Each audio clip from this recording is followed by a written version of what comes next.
Hi, this is Brian Peebles in Michigan, and I've been listening for over a year. And when I started listening, I was trying to figure out if starting a PI business was the right next move for me, and the podcast has been instrumental in moving forward with that decision. I appreciate that Matt always seems to ask his guest the exact question that I'm thinking. You know, for a veteran investigator and business owner, Matt has a great ability to think like those of us that are just starting out and ask the questions that we would want to ask. So thanks a lot, Matt, and keep it up.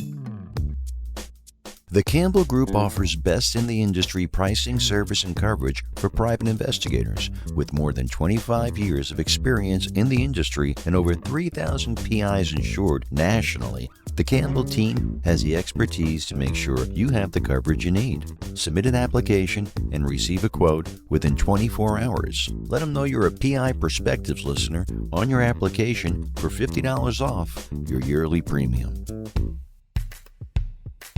Do you enjoy our podcast and the guests we bring you? Since 2019, Matt and his team have done their very best to give you amazing shows each week. If you feel like our show has helped you to be a better investigator, or maybe even inspired you to become an investigator, please let us know. We're looking for testimonials. Drop Matt an email with a recorded 20 to 30 seconds of you talking about this podcast. You can also email him something verbal about the website.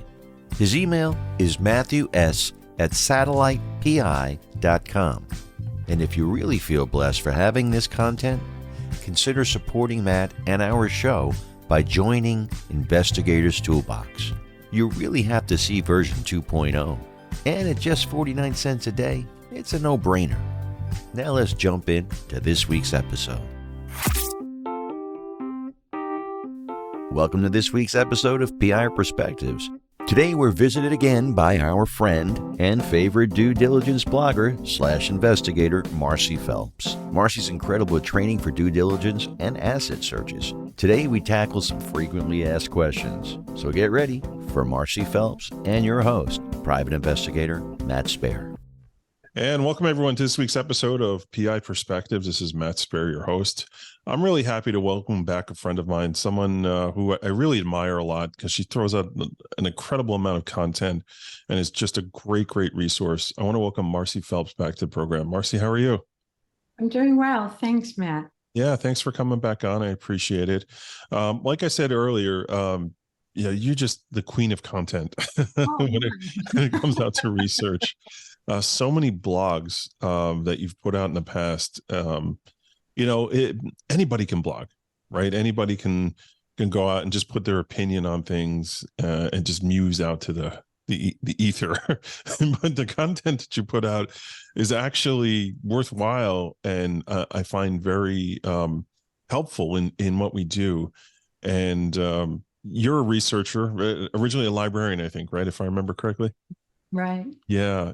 And I love the way you put things together and your writing styles. So I wanted to have you back on just to kind of talk about due diligence and how you tackle doing what you do. So let's dive right in. Tell me a little bit about your programs and kind of what you do. Well, thank you so much. I really appreciate the nice words about my content. Yeah. I never thought I would like writing, but I do. So my company, we work with clients. We work with, we don't work with individuals. We work with companies and a lot of financial, if I remember correctly, right? A lot of financial, some litigation, some attorneys. We do some litigation support and asset investigations. What's not on the balance sheet, if you will. Right. But due diligence is probably, the biggest part of our business. So yeah, it's such a broad term, though. When you use the term due diligence, like, what the heck does that mean? Probably most people are asking, right? Okay, well, I'm glad you asked. And I used Chat GPT for the first time yesterday and asked what is due diligence? And it came back with a pretty verbose definition, but it actually, some of it's really got the crux of it. And with the parts I like are, it's a comprehensive and systematic investigation or audit to assess the potential risks and benefits of a particular investment or a business decision. Mm-hmm. The purpose is to ensure that the investment and business decision is sound and that all potential risks are identified and analyzed before making the decision. And that's a key piece of what due diligence is. It's before the decision is made. Sure. I get a lot of calls from attorneys. They want me to do due diligence on something, but it's after the investigation. It's that's called forensics. It's not due diligence. Right. Figuring out why it happens. I'll use that. Thank you. And there are different types of due diligence. There'd be financial due diligence, legal. Sometimes there's intellectual property due diligence, all different types. But the one that's, investigators are so familiar with is due diligence background investigations. And that's the thorough, the gathering and analysis of and creating a profile of key individuals and companies, right. The backgrounds and the current situation, because the theory is that the past helps predict the future. So previous acts of fraud couldn't mean potential for more.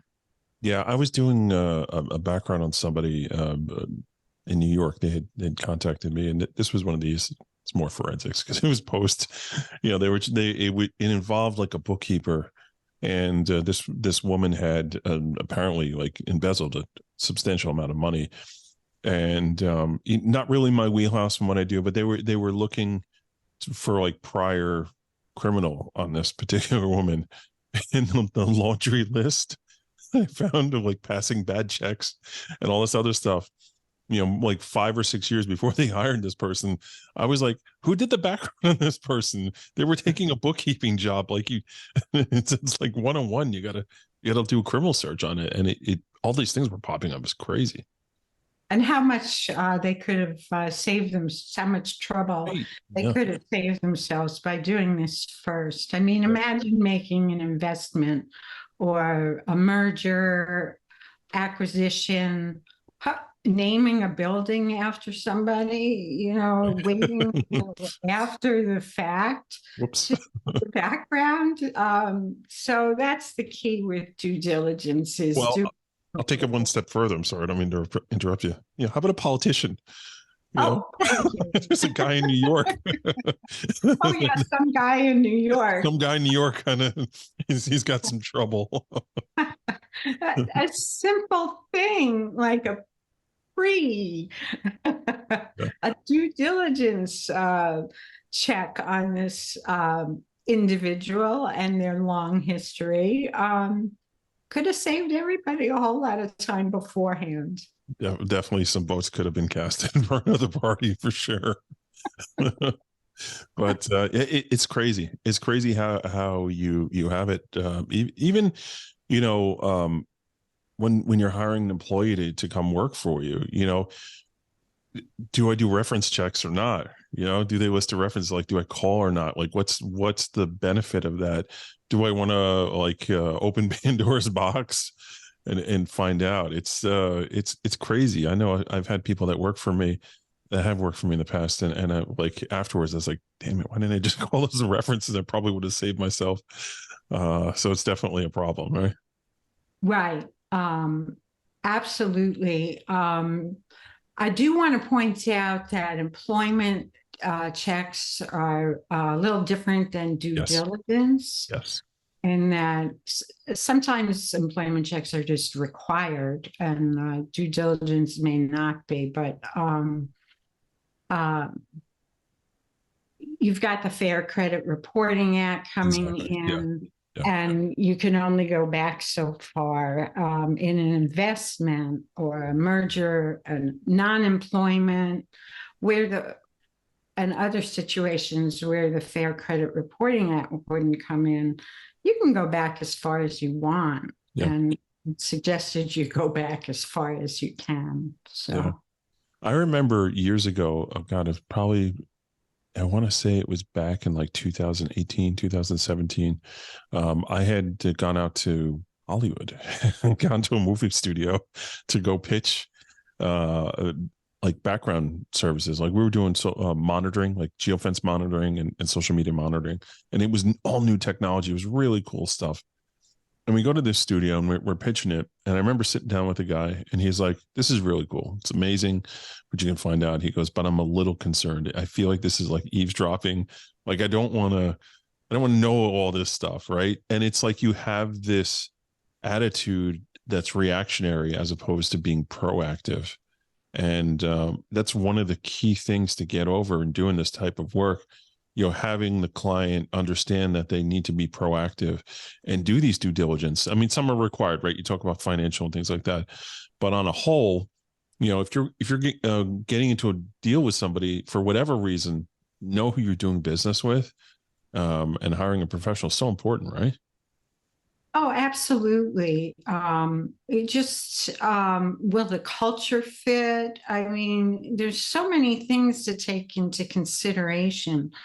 But you bring up a good point in your last statement that it should be an unbiased third party when it comes to due diligence. Somebody who doesn't have any skin in the game, if you will. So I think it's a great opportunity for PIs to get involved in due diligence. The other difference, what makes due diligence unique sometimes, is it's not a stealth kind of thing. I don't have to do a locate or usually our subjects know that they're being investigated. We're being given information. They sign an authorization. Right. So due diligence is unique in that respect, is that there's not a whole lot of stealth going on. Sure. Yeah. And it changes your approach, right? So obviously there's not that research to dig up a telephone number. It's been supplied already, but that person's also been alerted that you're going to be contacting them. So you gotta know how to ask the right questions and socially engineer it in a way that you're going to get results out of it, and not just to your out of the can answers on things, right? Absolutely. And you have to do there's you bring up a good point. Phone calls, picking up the call. There's there's different levels of due diligence investigations. I mean, you have the online due diligence. Sometimes that's all the client wants, is like a quick first pass. Right. Sometimes the client wants something more in depth. But sometimes you need something deeper. Sure. And you have to pick up the phone and or do boots on the ground research and investigating, do a site visit to make sure that this headquarters actually exists, but you always need that online component first. Mm-hmm.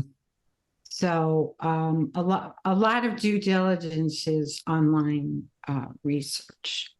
Yeah. So what percentage would you say, if you know, would be businesses that are doing these due diligence because they're regulated, as opposed to ones that just have policies to, this is what we're going to do? Oh, well, you have to define the regulated due diligence. if you have a regulatory agency telling you, you need to do a background like you do in the financial services industry, sometimes they don't really prescribe something real in depth. It's more like like a compliance check. You're looking for sometimes only criminal records, civil. You're looking for things that have gone wrong, rather than looking for the good and the bad. Due diligence is kind of unique in that respect too. Sure. It's yeah. Sure. Yeah. I mean, I guess there are different avenues for doing that. So let's say you're an investigator, somebody who has this passion for research and says, hey, I kind of want to do this work or get into it. Are there any kind of like extra insurances or anything that you would need to make sure that you have when you're doing this to make sure you're covering yourself when you're doing this work? Well, I don't have any insurance that's above and beyond what I have as a professional investigator. I have my liability insurance. But there's not a whole lot of extra liability exposure here, because I'm not telling my clients, first of all, yes or no, you should invest. I'm just presenting my findings. Right. So it's not like do the deal, don't do the deal. You're just saying like, hey, this person was convicted of bank robbery. Make up your own mind. And do you really want to do business with this guy? Yeah.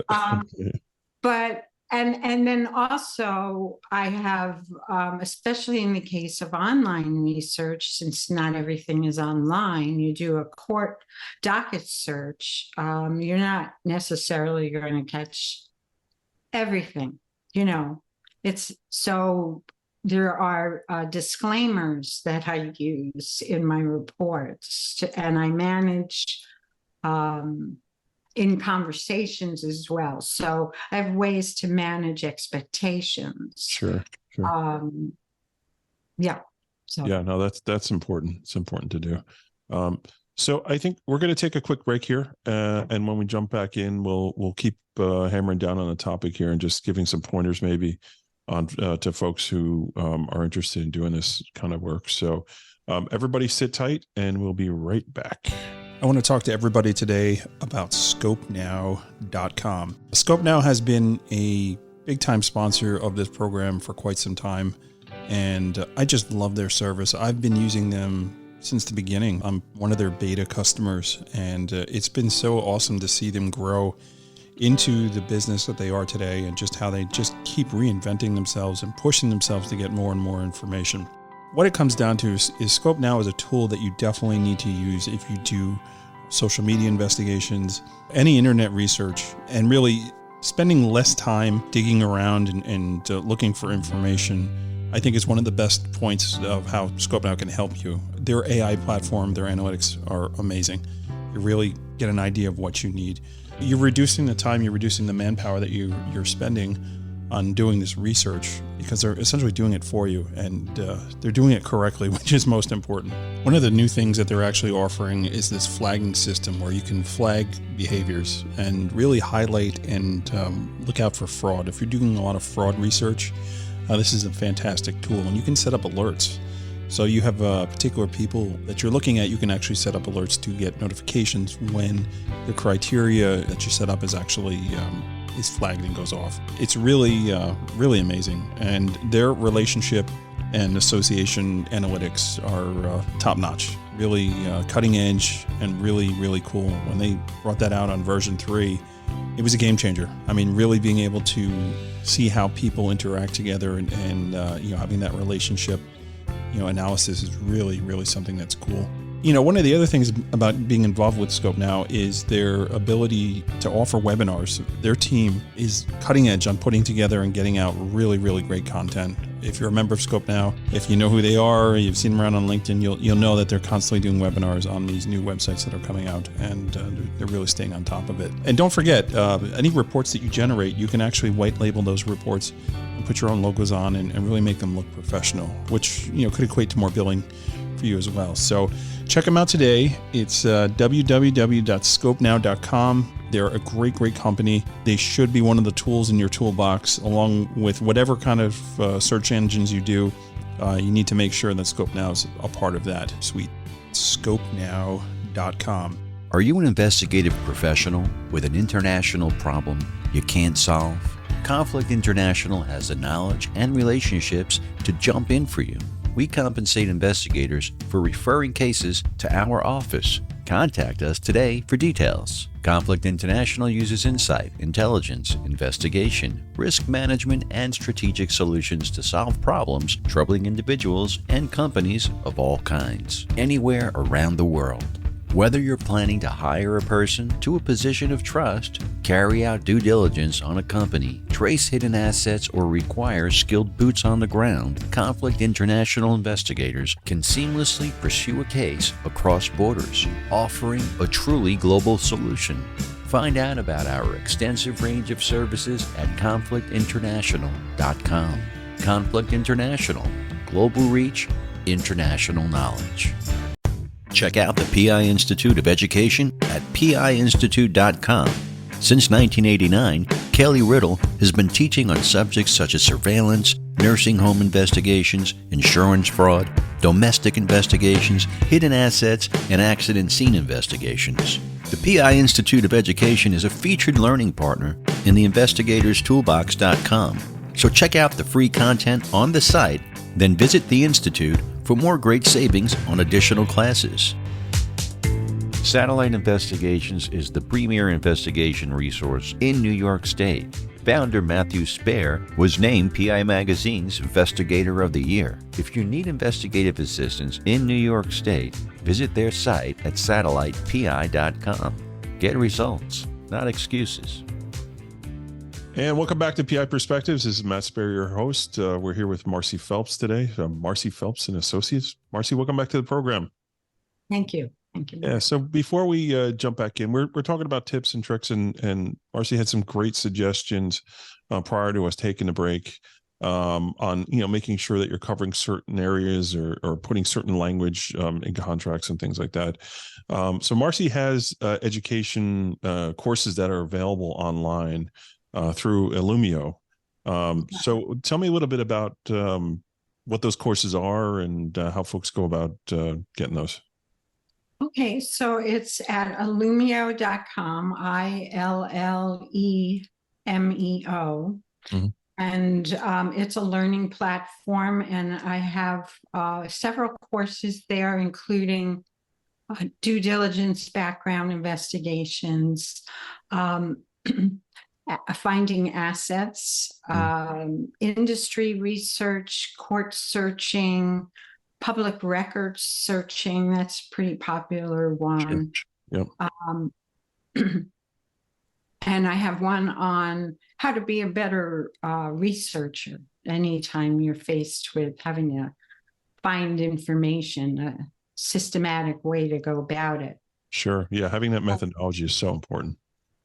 Oh my, you really do. As an investigator, you don't want to miss anything important. So you need to be systematic about your investigations. I know some folks on my research team have consumed some of your classes, and they're very well put together. It's real easy to sign up and get it going. So I highly recommend it. If you're a researcher and you're looking for content to figure out what you want to do or get better at what you're doing, definitely the courses are worthwhile. So let's jump back into the topic at hand, this due diligence. So let's say I am one of these researchers or somebody who is just getting into doing research, and I don't know where to begin. What do you think some of the common mistakes that somebody who's just starting to do this would make, and how do they avoid doing that? Okay. Well, first of all, assuming everything's online, assuming everything's in one place, it's going to be piecing together a lot of bits of data that you collect from multiple sources. This is now run a comprehensive report and you're done. Right. You've really got to run with all your leads. So that's one of the mistakes is, just not using enough sources. Right.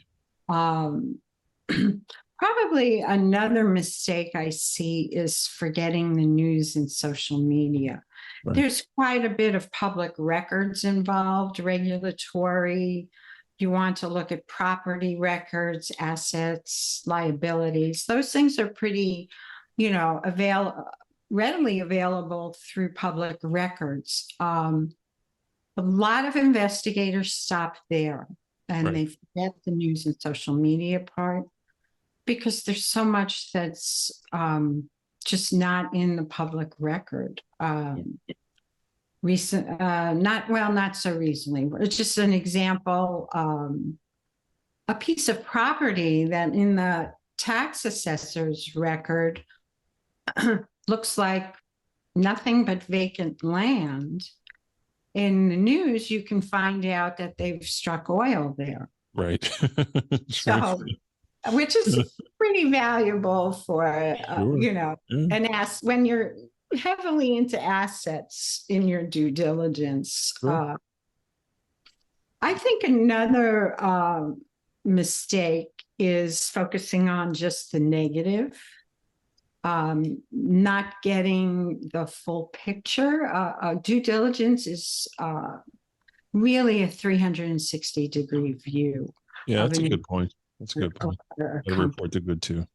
You want the good and the bad. Yeah. 2 reasons. First of all, your negative searches are not catching everything. And also, if it's very often you just want to know what a person is like, and you're not going to find that in the public record necessarily. Right. I have a client who calls the news the color, and so you need the positive and not just the negative. Sure. So that's just, and even in the public records, they're just looking for the bad, that you want everything. You want it all. I thought of another one and it's escaping me right now, but I'll think of it. That's all right. Sorry, I should have made it up. I got another point to make, actually. Okay. I think one of the challenges that we face in doing this kind of work too is always budgetary. Your client, if it's not one of these big financial institutions or whatever, like there's an idea of what a budget should be going in, and it's usually not educated. They figure like, oh, I've seen online that I can do, find everything you want about an ex-boyfriend or whatever for, $99 or $50 for a search for some, just bad, crappy data that's out there. And there's this preconception that, oh, I'll just do a due diligence and I'll hire an investigator. And then when you quote them out, they're like, whoa, I don't want to pay that much. I just want to pay this much.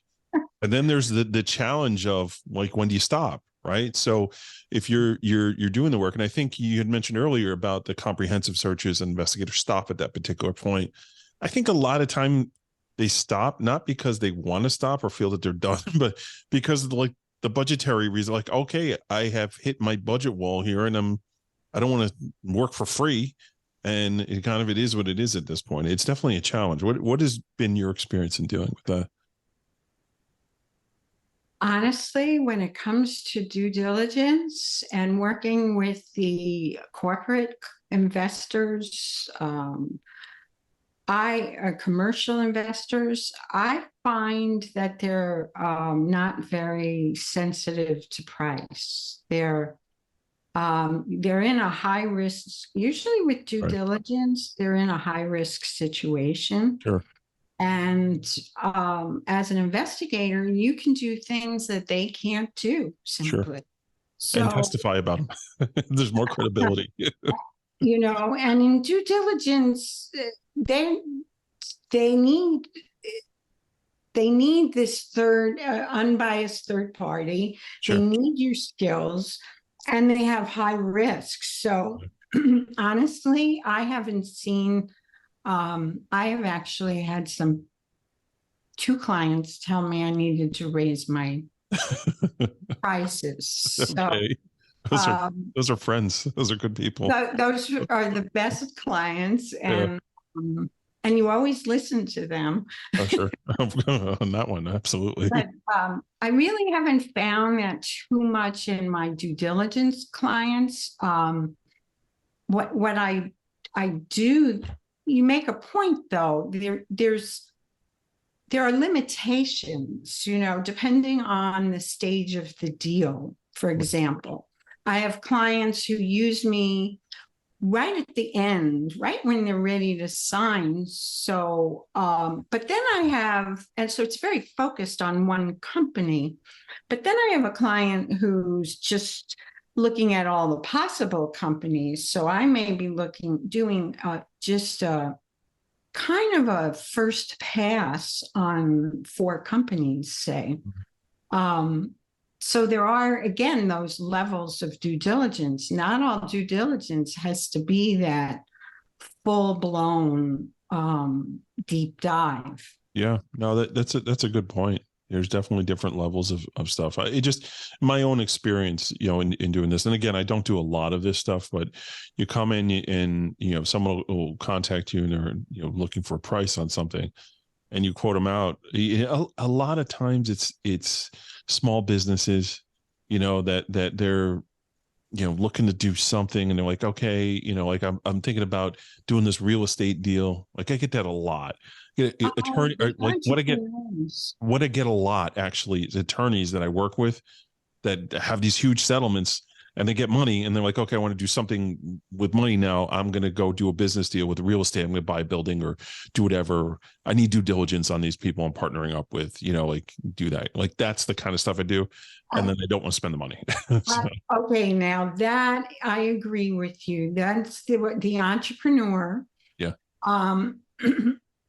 I encountered them a lot in the when I was lived and worked in Colorado in the cannabis industry. Oh.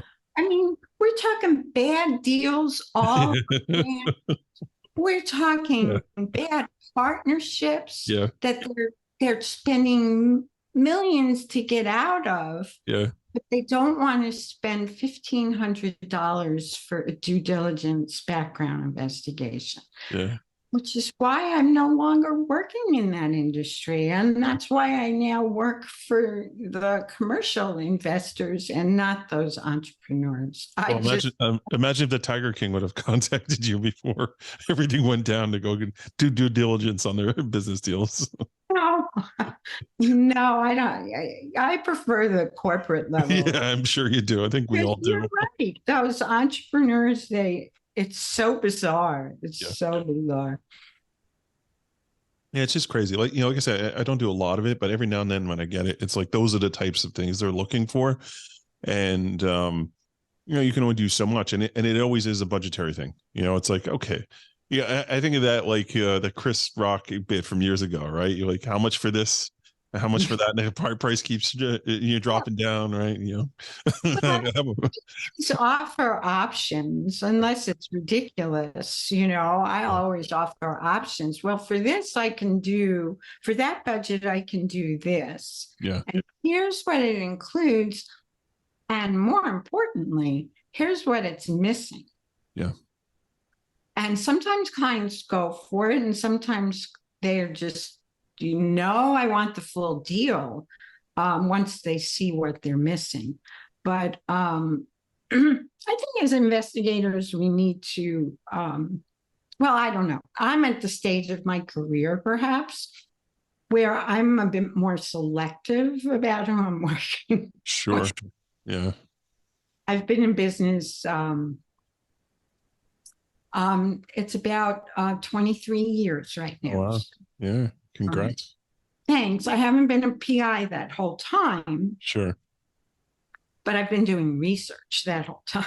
Sure. So, and with some very cheap clients. So, I have, Apparently those who sell weed, so you got to be careful. and some of them who sell weed, and I've just kind of pivoted where, I try not to, I'm sure you try not to work with those kinds of people. I stick to attorneys. It's made a living for me. I have more than enough business just sticking to attorneys. And yeah, I sleep better at night. So Absolutely. yeah, Absolutely. I will not work directly with individuals. right. So I tried once since becoming a PI, and it was no. Never turns out the way they want it, right? And it's you know, it's a lot of nonsense to deal with. One of the things I do want to talk about too, also, and just a question, because I've seen it happen with researchers, is how to avoid the rabbit hole. Right? How do you keep yourself from getting stuck? And next thing you know, it's like 4 hours later, and you're completely going in a different direction than you should be in. Like, what are your recommendations on that? Well, first of all, the budget comes in handy at that point because that's your guide, budget and time frame for one. Number two, you've got your investigative plan, if you will, for that you should be using as your guide of where you're going to go and how much time you're going to spend there. Mm-hmm. And probably the biggest thing is remembering why you're doing what you're doing, what the original question, the objective, what their purpose, and you just have to stop yourself. And boy, online is definitely it's hard. Some of the struggles. Some of my people that work for me, I'll get their time sheets, I'll get their whatever, and they're like, "Yeah, I spent 6 hours on this." I'm like, how did that happen? No, that's another part of being a PI. We have to budget our time. Yeah. And it's like, I don't want to completely discourage that either. Yeah, that was something as a business owner I had to accept, right? Like you have an assignment. This person can do this research for you, and you're going to bill this amount, and you're paying this person to do that service. Sometimes it's going to be good. Sometimes it's going to take longer, and you got to be okay with that, because that process needs to go, because there have been times where that extra, inquisitiveness led to a thread that made the case for us or solved the issue that we're trying to do. So it's a balancing act for me, and patience too. Absolutely. I mean, you can have your checklists, which help keep you on track, but you have to know when to stray from those. And those can be, as you say, the most fruitful little paths you take. And I try and tell them also, like, avoid opinion, avoid presumption, like, oh, well, I think this one's related to that and this and all that. Can we prove it? No. Then it's not, I don't want to, no, we can't say that then. Don't assume anything. Yeah. Investigations, my goodness, no. It's tough. And we have to be aware of certain biases, maybe, or just blinders that we have. Oh, this is a white collar guy, so I'm sure he's just fine. He's not selling weed. Yeah. Oh, yeah, but even my hedge fund guys, they're, big. Well, you look at Bernie Madoff. He was Mr. Active in every association and synagogue and They were smart. He went where the money was. He went down to Florida, played the role. Went for people's biases, if you will. well, someone who does that must be like really on the level, right? Yeah. Well, not only that, it's one of those, oh, he's one of us, and you look at that, oh, he's involved on this board of the Security Exchange Commission. He's on this and that. I mean, you want to talk about like one of the most amazing cons out there. The Netflix documentaries, it's fantastic. For those who like to learn about this stuff, it's just like, you talk about due diligence and what could have been avoided had somebody just asked questions, which questions were asked, but if somebody pushed maybe a little bit harder to get answers, because I feel like a lot of stuff was just, he bullied his way out of explanations on things, which is amazing.